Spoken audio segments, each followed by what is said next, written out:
We all know that sleep is super important, and you might even be tracking your sleep, your training, your nutrition, your HRV, your Oura Ring, all of that. But what if your sleep position is the thing holding you back? Your neck alignment, for example, during sleep affects your nervous system and your recovery. Well, in this episode, sleep expert Dr. Peter Martone is on to share how traditional sleeping positions might be working against you and shares a better approach that could help you out. You'll learn why neck position impacts everything from HRV to recovery and get some practical tips to implement starting tonight. Whether you wake up with stiff shoulders, can't seem to recover between workouts, or you just want to optimize your rest, this episode will change how you think about sleep and sleep position.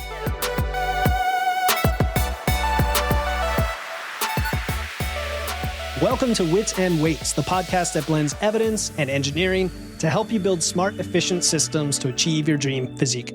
I'm your host, Philip Pape, and today we're examining how sleep position affects your recovery and results with Dr. Peter Martone. Drawing from over 25 years as a chiropractor and exercise physiologist, Peter discovered some profound connections between neck position during sleep and nervous system function, and he's helped thousands optimize their sleep through proper positioning. So today you're going to learn how your sleep position influences nervous system function, why the way you currently sleep might be compromising your recovery, and some practical tips to improve your sleep starting tonight. Dr. Martone, welcome to the show. That was a great interview. Thank you for a great introduction. Wow. You really summed up everything. I think we're done. You did it. There you go. Yeah, no, you just said that the interview's done. Yeah, there we go. No, that's awesome. You know, for the folks listening, Dr. Martone gets around the podcast circuit for sure. And I first heard him on another podcast, and it blew me away because we talk about sleep a lot in the nutrition and training world. It's kind of the same things over and over, though. It's the sleep hacks. It's the cold, dark room with the sleep mask and the avoiding blue light and all of that. But I want to get into this very special angle that you come at it from with position. And my first question really is, what exactly is a sleep avatar? Because I think that would lead to this very well. I think that is so great. And listen, all the advice from the experts out there, it's great. It's all a piece of the pie. But in moving into this field, I realized that they're missing the crust. And the crust is the connection that we live our life. And by the end of this podcast, if anybody wants to improve their performance, take their training to the next level, take their injury recovery to the next level, you have to understand one thing, that we live our life through our nervous system. And everything we do through recovery, through, digesting food, how we digest food, is all controlled by the nervous system. So when you eat food, putting that food in your system, that's not what makes you healthy. It's your body adaptation to that food, and that is all driven neurologically. So when I took that understanding and then I applied it to sleep, you can see that, all the advice is great. Lie in a cold room, that helps. Make it quiet, shut off the TV. All of these things are super important.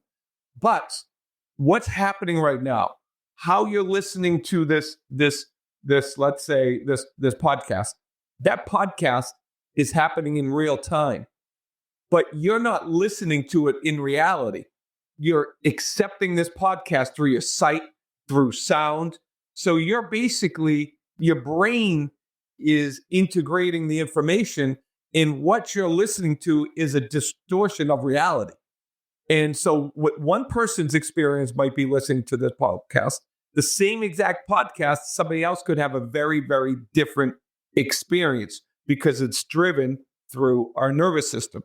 So when you think about our nervous system, we have basically some specific needs. You're in fight or flight, where you're in like training, or you're in growth or in repair, when you're sleeping. So think about when you are running from a tiger. You're in the stressful state. And that stressful state, some people live there emotionally. Mm-hmm. So if you live in stress, one of the fundamental underlying needs for sleep is safety. So some people require a lot more safety than others. Some people curl up in a ball to sleep, and some people can sleep opened up. So your avatar, we've designed this very specific test at drsleepright.com where you take these, I don't know, maybe it's 10, 15, 20 questions, and it identifies what animal you need to sleep like. Basically, what it's doing is it's identifying what your subconscious need for safety is. And then by doing that, I give you specific advice based on what your avatar score is, or what animal avatar you are. Are you a gorilla? Are you an armadillo? Or are you an ostrich? Yeah, gorilla, armadillo, ostrich. Good. I want to be able to get into that. First, I want to say I didn't take offense that you said this was a distortion of reality, because the context you put it in made 100% sense. I'm a fan of The Matrix, by the way, so you got me going there with the through the senses. But it's true, like all of existence that we perceive is through our senses, and even philosophers over the centuries have argued, what is real, right? So what's really cool about this, Peter, is we talk about the central nervous system a lot with stress and also with training, but we don't drop that connection in very much when it comes to sleep. I'm realizing that myself. I've talked about sleep a lot and helped many clients with it, and I don't often put it in that context. So that's going to be super helpful as you move forward. And then the need for safety. I just had a guest on talking about the need for safety with our food choices, how we go to food for comfort, and it's just all so primal. So I want to understand about these three animals. I'd be curious what I am. I haven't taken the test yet, but I'm going to do that. You said the gorilla, the armadillo, and the gorilla, the armadillo, and the ostrich. And the ostrich. Okay. So now we're in the second step, right? So let's talk about where this came from. Actually, let's just go all the way back and tell you why I'm even in the sleep industry. Okay, good. Yeah. Why are you in it? Why does position matter? All of that. This was nuts. So I'm an exercise physiologist. I trained in UMass Amherst in Australia. I was a professional trainer in Australia.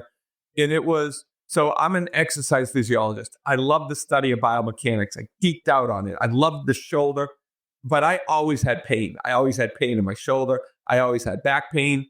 I went through chiropractic school, always had pain. Even adjusting patients, I'd teach patients how to get out of pain, but I myself always had pain. I attributed it to being a competitive mountain biker, skydive, I rock climb. I do anything to scratch the itch of having ADD that can drive me to adrenaline, right? Because stimulation is what calms somebody that has a brain that goes 1,000,000 miles a minute. So I was driven to stimulation. And then, I was my best friend was in a tragic accident, died right in front of me. We were on quads and it flipped over and landed on him. And, I gave him CPR, and it set me into a negative downward spiral. Just a dark, dark place where I never wanted to be again.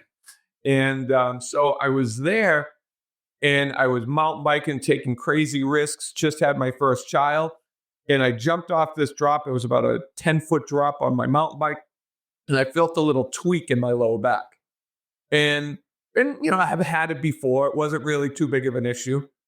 But then after the next couple of days, I went down. All I did was pick up a pencil and blew out my disc. Now I remember I was in so much pain. I told my wife, I'm like, I call the ambulance. I can't move. And she's like, I'll take you to the hospital. What's wrong? I'm like, you don't understand. I can't move. Yeah, unless you could pick me up, I can't move. Yeah. Leg was numb. And I had so much morphine by the time I got to the hospital. They asked my wife if I was a drug addict because I was in that much pain. And I can remember being in the emergency room saying, how does it get to this? I'm a chiropractor. I understand biomechanics, but I myself can't help myself. So once I got out of the hospital, I said, I'm not going to have surgery. I got to figure this out. So I reviewed 3,000 x-rays at the time. And I knew there was a pattern. I just couldn't really put my consciousness to it. So I started reviewing x-rays, looking at cervical x-rays and how they relate to lumbar x-rays. Cervical is the neck, lumbar is the back. Cervical, lumbar. And I found this correlation that in our body, we're supposed to have curves. You have a cervical curve, and the lumbar curve is the same curve. But when you lose the cervical curve, which I had a little bit of a loss of curve, never any pain in my neck.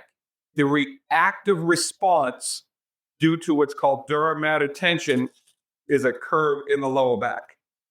And that curve in the lower back happens through the psoas major muscle, which is another thing that we found. And the psoas is the only muscle in the human body that attaches directly to a disc. So I didn't have back pain all these years because I wasn't getting adjusted enough or because I wasn't stretching enough. It was because I had loss of cervical curve, picking up pelvic rotation, doing an adaptive response. And I'm like, holy shit, are you kidding me? And that was a side sleeper. I used to curl up in my ball because my physiology loves protection, had shoulder issues, hip issues. And I'm like, wait a second. If I can spend, because I know long stretching is the best type of stretching. So I can spend 1/3 of my life stretching my neck back, making sure I can reestablish that curve. In theory, at the time, it should be able to take the pressure off my low back and fix my disc problem. And that's what ended up happening. I started jamming pillows up under my neck until I created this neck nest. And then I started to transform the health of my spine. And then I transferred that to my patients.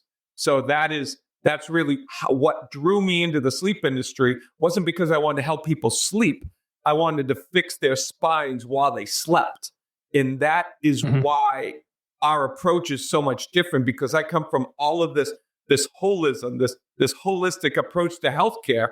And now we've adapted that entire thing to sleep and improving performance. Yeah, no, it makes sense. Mixing the biomechanics with the nervous system with your individual propensity for that. What I want to understand, Peter, is the 3 avatars. You mentioned it's a safety thing, but there's also a biomechanical or physical thing. I mean, I guess it's in the questionnaire, but I'm trying to understand how someone decides what they are, and then is the solution very different between them, or is there like a baseline set of things that are practical for everyone to use?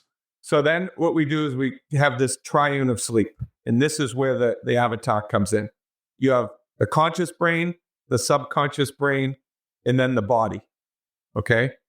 The body wants alignment. That's all it wants. Doesn't want to be in pain. And this is where the trick is. The subconscious brain, the fundamental need for the subconscious brain, it doesn't know posture. It knows pressure.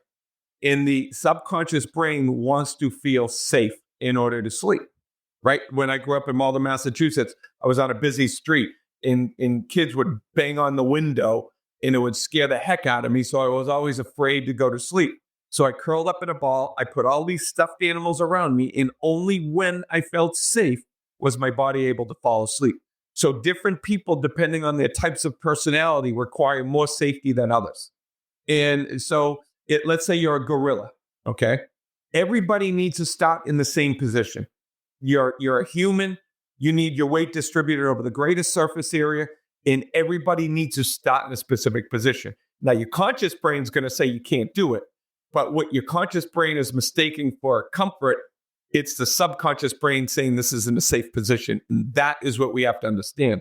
So we put the body in alignment, then we need to figure out a plan to be able to create safety for the subconscious brain. Because once you fall asleep, the conscious brain is out of it. The subconscious brain controls sleep. So if you can identify the amount of safety somebody needs, some people need to put a pillow on their head like the ostrich. The ostrich needs to stick, they're the stomach sleepers. They need all of that pressure on their chest. They put pillows over their heads. They need to stick their head in the ground to feel safe. The armadillo curls up in a ball. The gorilla has no enemy, so it can fall asleep anywhere. So depending on which avatar you are, then I can tell you how you need to create safety in order to fall asleep in the aligned position. And then the avatar tells us what technique you need to use to shut off the conscious brain. Okay, that makes sense. And before we go further, one thing that always comes up for me is the ability to fall asleep doesn't always correlate with the restfulness of the sleep, right? So when someone has no problem just falling asleep, I imagine it's still possible that they're still not in the maximum safe position for them just because of that. Is that correct? Yeah, and that's where like the 5 pillars of sleep and body temperature, what time you're eating, stimulants you have. We have this Way Better Sleep Academy where we address all of that, because once you close your eyes, people are like, oh, I can have a cup of coffee and fall right asleep. Oh, yeah, you can. Of course you can. But your heart rate's still high, keeping you out of deep sleep, so you're not getting deep restorative sleep. Testosterone levels are going to be cranked. Adrenal glands are going to be cranked. But you wake up 8 hours later and you think you slept great, but you didn't go through the natural cycles. And that's all the technical aspects of sleep. And so what we what we really try to do, especially for that performance and that athlete, when you're looking at pain, pain is biomechanics. Biomechanics follow head position. So most people that have a shoulder issue or a hip issue have a neck issue because their head's too far forward. And due to the writing reflex, your balance is getting thrown off because most people are going to lean to the side of a sprained ankle. So the balance is coming over and the spine's twisting and the head's coming forward. Then you put that under load in the gym, then you're just going to hurt something because we want to start with alignment at night, especially for the athlete. Okay, so just a little bit more on the biomechanics and the physiology behind this, and then I want to get some practical tips for folks. You mentioned the nervous system. Where does the vagus nerve come in here? I think you talk about that a lot in your work as well. Why that matters. It also comes up when talking about stress and relaxation and meditation and all sorts of other topics. Yeah, so the vagus nerve controls sleep. So the opposite of sleep is awake. So awake is sympathetic dominant. So the opposite of lifting would be growth. So you have growth in defense. So when you are engaging the muscle, your body is in defense. When you are repairing the muscle, the body is in growth. So those two things are like a seesaw. Each one of them is controlled by a very specific nervous system. And the issue is the nervous system is controlled by our emotions. So sympathetic stress, whether you're running from a tiger because you're being chased or your body thinks you're running from a tiger, you're going to have a stimulation. You're going to have a stimulant response, which is why emotions affect sleep. So the opposite of that is the parasympathetic nervous system. So the parasympathetic nervous system, 80% of all the healing that goes on in your body's ability to sleep, it controls three areas: immune system, digestive system, and reproductive system. So most people don't just have a problem with one of those systems, you'll have a problem with all three because there's an issue and a dysfunction within the vagus nerve. Now, the important thing about the vagus nerve is that it comes out right at the base of the neck. So when you lose the curve, you are tanking your vagal nerve function.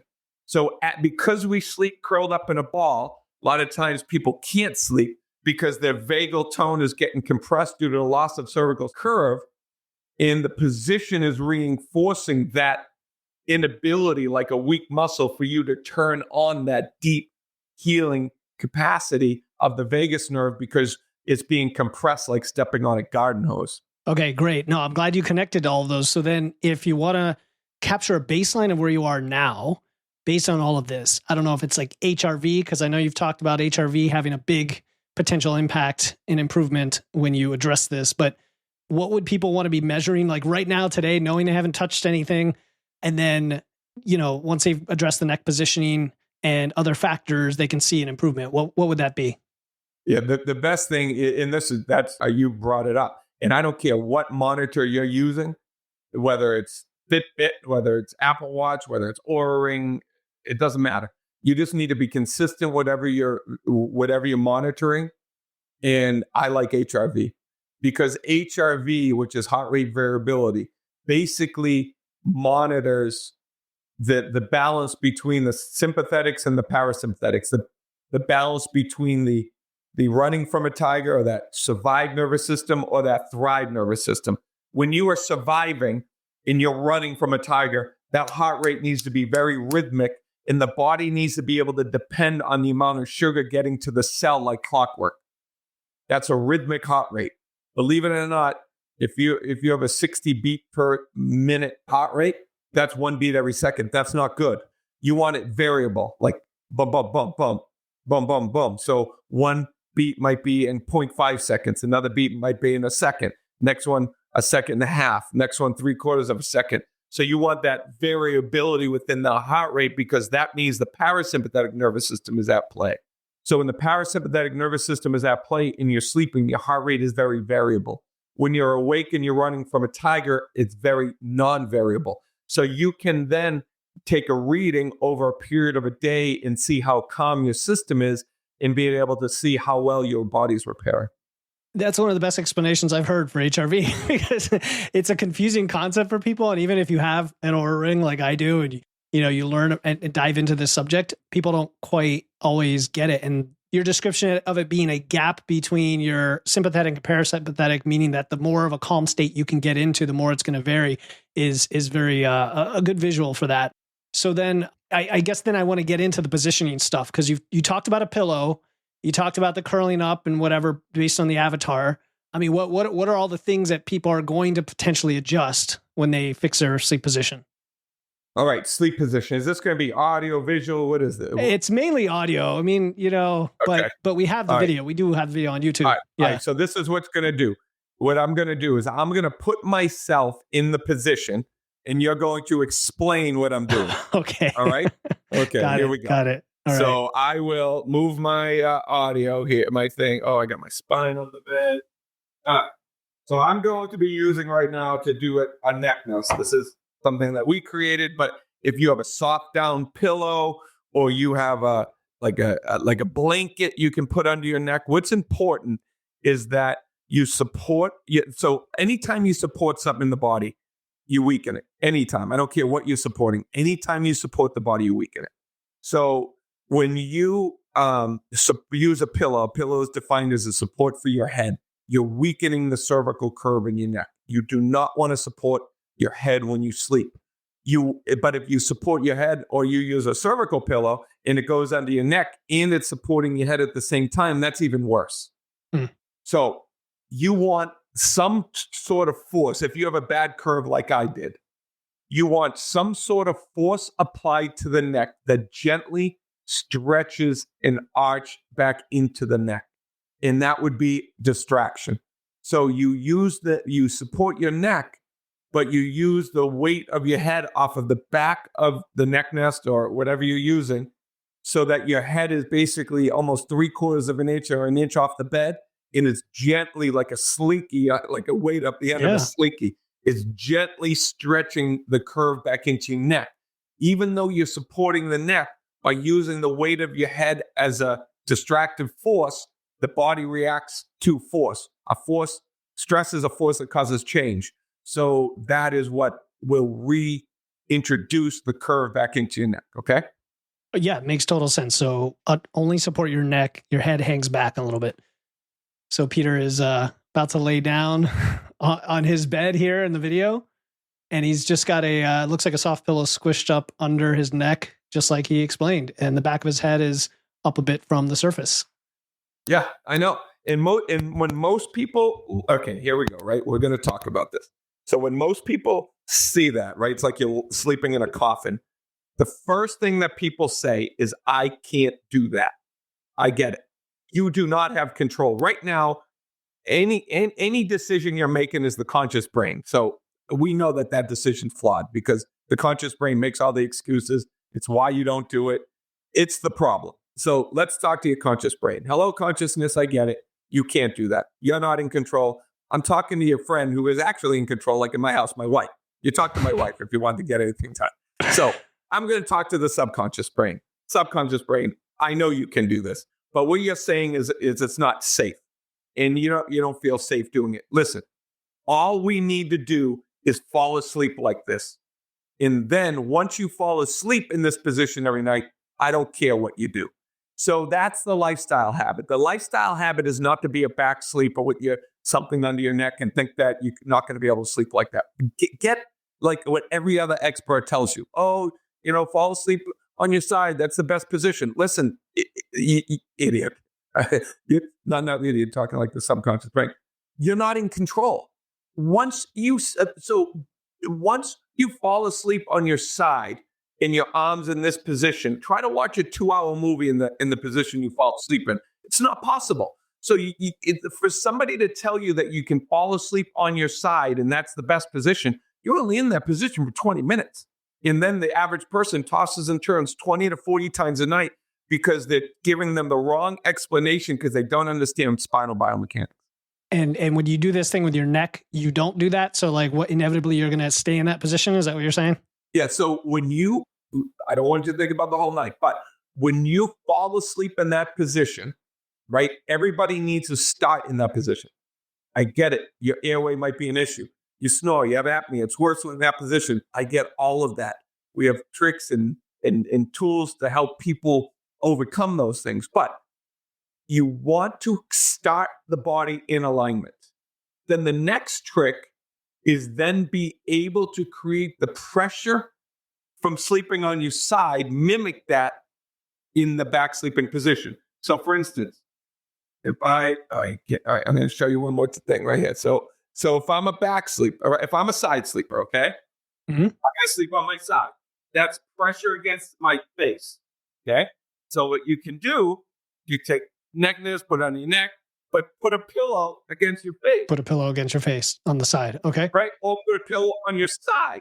So that's what the avatar is going to teach you, is how important is it for you and how much safety or pressure do you need to create in order to allow the subconscious brain to have to stay in that position. Oh man. Okay. So yeah, it makes total sense now. So if your body is inclined to want to go onto its side, you're giving it the safety so that even if it tries to, it's now snuggled in that pillow and you're remaining aligned. Okay, beautiful. Yeah, that makes total sense. And nobody has ever, this is taken so much understanding, because these concepts that, we have like spare breathing and all of these things, they didn't exist before, because everybody, they look at the 2015 study that was done on rats and say that side sleeping is the best for humans. But even though there's a significant study, this is a gold standard.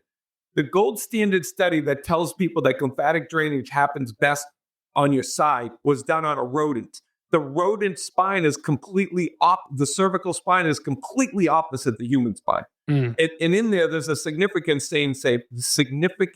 statement saying, even though this was done on rodents, we're extrapolating that the same is going to be done for humans. And this goes through the entire industry. And it's like, it drives me bonkers. So I said, I got to figure out where that study is, because I didn't know that it was done on rodents. I'm like, because there's something flawed, because lymphatic drainage only occurs with ease is if the cervical biomechanics are good, because it's flow of the heart with breath around the spinal cord, that you need that cerebrospinal flow.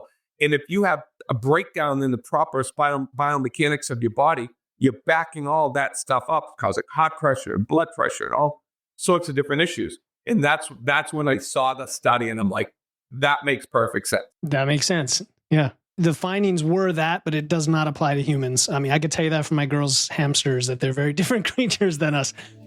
The most value that I got from this was the fact that I had someone that I could talk to about anything, and that there was going to be no judgment. It was just, well, here are your goals. Here's the best way that you're going to achieve it. And then let's work together to help you feel inspired and motivated to do that. And there's a lot of people out there trying to be coaches, and not all of them have done the work. And also just be a genuine person that is positive and coming from the heart in terms of wanting to help. And Philip really embodied all of those qualities. I would recommend him to just about anyone that's looking to achieve goals in that realm of their nutrition and building new habits. So we're gonna break it down into different pieces here. You mentioned somebody with shoulder pain, right? And again, I know lots of people who lived, right? They have various issues that come across over time, and sometimes they seem to not go away, even if they have surgery, even if they have physical therapy, even if they're doing everything they can to train around it. Maybe it's because of their sleep. I mean, how does that cascade or those mechanisms work to then say somebody who had rotator cuff surgery and just never quite could recover, now all of a sudden is pain-free? You give me a side sleeper, I'm going to give you a shoulder problem. Okay. So that's me. I'm speaking for myself. I could see it, because your head shifted to the left side, your hip's going to go to the other side, and your shoulder's internally rotated. So when you have that, your body posture adjusts to head position, then Davis's law. So writing reflex says body posture adjusts to head position. So the head comes forward. Davis's law says tissue remolds based on the stresses applied. So if you're sleeping on your side, you're internally rotating with shoulder. So you're stretching out and you're weakening. Most people, because we're not rock climbers, we're not climbing things, have inferior trap issues. The inferior trap is the main muscle that causes shoulder issues and impingement syndromes. Most people believe that the rotator cuffs are the problem. They're not the problem. They're getting worn down because of the altered biomechanics of the shoulder, because the shoulder blades, we have weak inferior traps. The inferior trap is done only with one exercise. Grab the bar and squeeze your shoulders together. Shoulder blade needs to squeeze together. And then that will bring the shoulders back. But if you continue to sleep on your side, you're going to continue. You're offsetting it. Yeah. Because even dead hangs are known to be helpful. But like you said, if you're just making the root cause worse, it's not going to help. Okay. Dead hangs are good Yeah. as long as you go up and down a little bit and just get that flow. But that's what it's doing. It's reversing so the rotator cuffs, right? Supraspinatus, infraspinatus, subscapularis, and teres minor. All of them, most of them do this. Only 2 of them do external rotation, but none of them really retract the shoulder blades, which is what causes the impingement syndrome, the shoulder riding up into the capsule. Makes a lot of sense. So I assume similar logic follows for everything down the whole posterior chain when you get to the low back, because low back's the next big hitter, would you say, or from your experience? Well, the big hitter is the eyes, right? So it's the eyes. Everything wants to level the eyes. Now, I got a short right leg. That's all bullshit. Those are all adaptation to forward head posture. Oh, when people say I have asymmetry or whatnot, that's what you're saying. Yeah. Yeah. So most people are like, it's the leg. And I saw a physical therapist and they say, I have to work down here. I got to work on my core more. It's not your core. It's proprioception. It's balance. So it's innervation to the muscle. See, muscles are minions. They're always being told what to do. They're being told by the neurology. So if a muscle is in spasm, it's either moving something or protecting something. That's it. So we have to start looking at the muscle structure and seeing why it's out of balance. It's out of balance because we're losing. I don't want to get technical, but it's all right. Get technical. It's all good. The vermis in our brain is atrophied. So for instance, for you, what I want you to do is go to your screen, look at me through your screen and bring that circle back to your eye. What do you mean? So make a circle. Okay. Yeah. And look at me through the lens of the iris of the webcam. Okay. Yeah. It's like a teleprompter. So hopefully I'm doing it. Okay. All right. Make it smaller. Make a circle. Now bring that back to your eye. Okay. I could. So you're right-eyed. So now. Oh, I see. Yeah. You're telling the eyes that the dominant eye. Got it. Are you right-handed or left-handed? Right-handed. And do you kick with your right foot or your left foot? Right foot. And do you do anything ambidextrous? No. Okay, good. So you're fully lateralized. So that fully lateralized neurology is a lot easier to work with and if you kick a ball, you're going to kick it with your right foot, correct? Yeah. Yep. For sure. It is a lot easier to work with sleep-wise. And one of the issues is you're constricted, because I can see it in the way you stand, in the frontal plane. So what happens is as we lean forward or as we atrophy the brain, people walk forward. That's why people have foot issues or toe issues. Yeah, I can see it right there. So when you're leaning forward. So when you go to sleep on your back, your body, a lot of people are going to have nightmares thinking because it's not safe because the head's in that extension and you're not safe in that backwards plane. So you want to work on balance to retrain the neurology. Like we're working on a patent right now on a specific wobble board that quantifies balance, but you want to work on just get a wobble board, not a Bosu ball. It needs to be a wobble board, like really hard wobble board, which is a circle with the ball on the bottom. And you want to stand on it and have upright posture. Most people fall backwards or they fall forwards and they're constricted in one of those planes, but that is what's firing the patterns wrong. So with all of my athletes, I have them immediately work on balance because that is the best way to retrain the symmetry of the body. You don't look at it and say, oh, you need to do more on the left psoas because you're not in control. Right. The subconscious brain's in control. It's your nervous system. Yeah.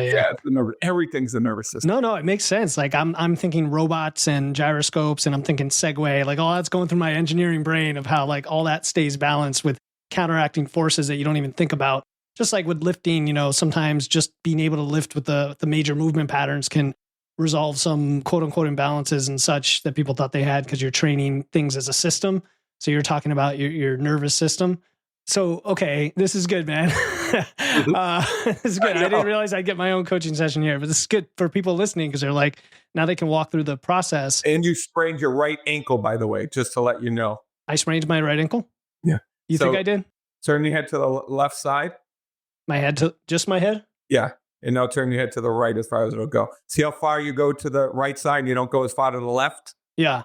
That's coming up from an old ankle sprain. So the talus is popped forward. It's possible, man. I've had injuries over the years. It's possible. Yeah, but your body is leaning to that ankle sprain, and then the head's going the opposite way. So that's the mechanics. Cool. So, so that biomechanics of that right ankle need to be addressed. So you stand on one foot on that wobble board, you work on proprioception, you retrain the brain to get out of pain.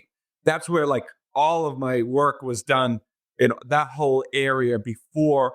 And then I moved into the ADD world, then into the sleep world. So that's kind of where all that stuff is put together. The wobble board sounds like fun. It reminds me of the I grew up in the 80s. They had it looked like a board with the ball. That was the pogo ball. I know you said not that, like the hard one, but still made me think of that. What about people with like sleep apnea, snoring issues? Where does that come into play with all of this? No, that's great. Those are things that have to be overcome with airway management, but it does not change the position. So we have to have anchors. An anchor is something that is law 100% of the time. So writing reflex, Davis's law, Wolff's law. And these are laws that they're not deniable. It's like gravity. You can't deny that. So in one of the laws that we've applied is that your nervous system controls everything in the body. Mm-hmm. How important is it that nervous system functions optimally? Extremely important. While the spine protects your central nervous system, how important is it to maintain the integrity of the spine versus a 2% increase in heart rate, blood pressure when you sleep on your back? It's absolutely asinine when you're looking at things and comparing them to the overall trade-offs, first principles. Yeah. Right. So everybody, regardless of the airway, that's where the academy can come in, right? It can help people overcome things with understanding and learning. We're doing high level view, but you should always just start on your back with the pillow under your neck, put the body into alignment, create safety, and then, remember yourself to sleep. Don't think yourself to sleep. So you got to get out of your own mind. And you put those three things together, it'll transform the way that you sleep and will transform your results in the gym and improve your performance. Something came to mind, just totally off the wall. Is there any connection with your dreams and this like level of safety in the way you sleep? Like you mentioned the falling back, and I'm like, I've always had dreams where I'm falling at the end in my nightmare. And that's how I wake up. Yeah, because you're losing. Remember, your dreams are in this weird space in the brain that nobody understands. Yeah, true. And if you are losing balance and your head is in a position, you're going to stimulate some sort of vertigo, let's say in your head, you're going to feel like you're falling off the cliff. Yeah. I was just curious about that, man. This stuff fascinates me. I'm a very skeptical person, very rational minded, but the more I've talked to experts like you and understand that there is a rational principle basis for this stuff when you really explore it. And it's fascinating. So, and then the other thing is my, sleep masks are big now, and weighted blankets and all of this other stuff. Are there any things like that could either get in the way or help in all of this that we should like maybe stay away from? Or I love pressure in the eyes. You can use a sleep mask. You can use a pillow over your head. You can use a sock. I've used a shirt. When you travel, it's important to create a cocoon of pillows all around you. Stuff them everywhere. Pressure is what creates safety. That's why babies like to be swaddled. That's why the weighted blankets work with some people. I don't use a weighted blanket. I just put my covers up underneath my chin close. I put some on my eyes. I just create that safety type of feeling. I'm more of a gorilla avatar, but I do need the safety. But I don't like all that pressure. Like I don't like the weighted blanket personally, but I do use it a lot with some of my clients. So I do love the idea of doing that. One thing, interference, melatonin interferes with sleep cycles, right? It knocks you out. Sleeping medication knocks you out, but you don't get good, deep, restorative sleep. The most important, I'm going to say, sleep for the bodybuilder or the athlete is the first third of your sleep cycle. The most important sleep for the anxiety, the ADD, the people that need to quantify their emotional stuff in their brains is the last third of your sleep. Right. Is it deep and then REM? Yeah. So the body healing is done in the first third, mind recategorizing is done in the last third. I need it all because I got ADD. No, I get it. Super, athletic. So I really am so disciplined on recharging. If I want performance during the day, it starts with me at 9:30 when I go to bed. And then when I wake up, my daily rituals that I choose, I know how I'm going to sleep that night. So it's not that you can just work on sleep and close your eyes and be healthy and have great sleep. It's really, who do you need to become? Nobody wants to waste 8 hours in bed. They want who they're becoming because they're getting better sleep. Yeah, I agree. And what about wasting 6.5 hours in bed? Because the other question is, people are wondering, well, what does Peter think about just sleep duration? Like, what are your thoughts on that? Sleep duration does vary. I need a lot of sleep. But basically what you do is simply what we talked about at the very beginning. You keep taking your HRV, take a day when you're at your best, and see what your HRV is. That's your target. Then you want to increase that by 15 to 20%. Or if you're never feeling your best, you want to increase that by 20 to 30%. So you do the thing. If you're not where you want to be, you need more sleep, or you need to improve your quality. But I like the number 8, right? 8 hours of sleep. I think the more athletic I am, I need 9.5 hours of sleep sometimes. If I'm not doing a lot, then I can get away with less. Yeah. No, it's tough for a lot of people, but baby steps, right? Like one thing at a time. So I guess one of my last questions here then is the best place to start, besides we're going to send them to your links and all that. Don't worry, Peter. They're going to go through all that, figure out what you've got to offer them. Is it the pillow? Or is there any other tip that you usually like to share with folks that they should come out of this with? The best thing to start with positioning. Yep. Start with positioning first. Don't say you can't, you can. What you can't is, that just lives in your own conscious brain. You start with positioning. You then create pressure in some way. Just use a sleep mask. Use a pillow over your forehead. Doesn't matter. And then the biggest thing that I help people to get to sleep, and I glanced over this, so I want to go back to it. Think about the nervous system. You have nervous system at play. When you are running from a tiger, and you have to be quick with it. The blood's in the front portion of your brain. You need to think when you're running from a tiger and react. When you're meditating or you're sleeping and you're in the state of Zen, it's the opposite of thinking. It's either remembering or letting go. So you can't think yourself to sleep because the blood's going to go to the sympathetic state and it's going to block you from sleep. So if you're falling asleep and you're like, I can't do this, I can't fall asleep like this, this is not going to happen, or you're living in hate, anger, envy, fear, those emotions are going to keep you out of sleep. Now, if you talk about things like love, respect, gratitude, and you give in to like an old memory, we have a thing that we call a sleep memory. Walk around a golf course in your head if you golf. A rhythmic go from every hole. Think about every sand trap. Well, you'll be asleep by like the 9th hole. And then once you walk that golf course once, walk the same golf course over and over and over again. That rhythmic memory, your body will link to sleep and you'll fall asleep real quick. I like counting sheep. You'll sleep tight, just like it says on your wall. Oh man, this has been super valuable, Peter. Is there anything else you wish I had asked? I mean, I think we covered a lot in one, jam-packed topic here. Was anything else you wish I had asked about this topic? No, I think it's great. And just given the audience that this is going out to, just understand that the first third of your sleep cycle is important. And I'm a scientist. I like variables. I like data that identify things that we can control. So the first thing we have to understand is heart rate needs to drop down, respiratory needs to drop down, and core temperature needs to drop in order to get good quality deep sleep. You can't do that by exercising too late at night right before sleep.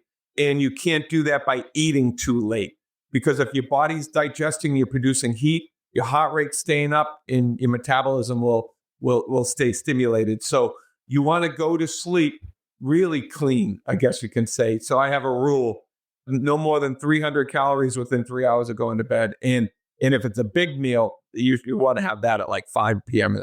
in the afternoon.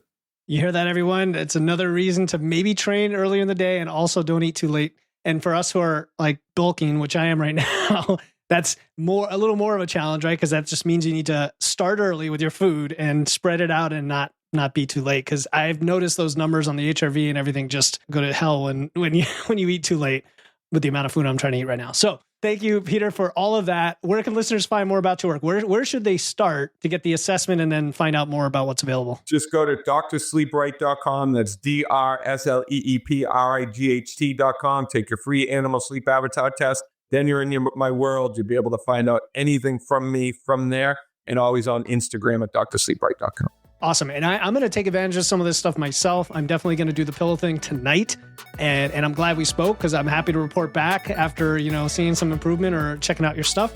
And I'm glad the listeners got to learn from you today. So thank you so much for taking the time to be on here. All right. Thank you so much for having me.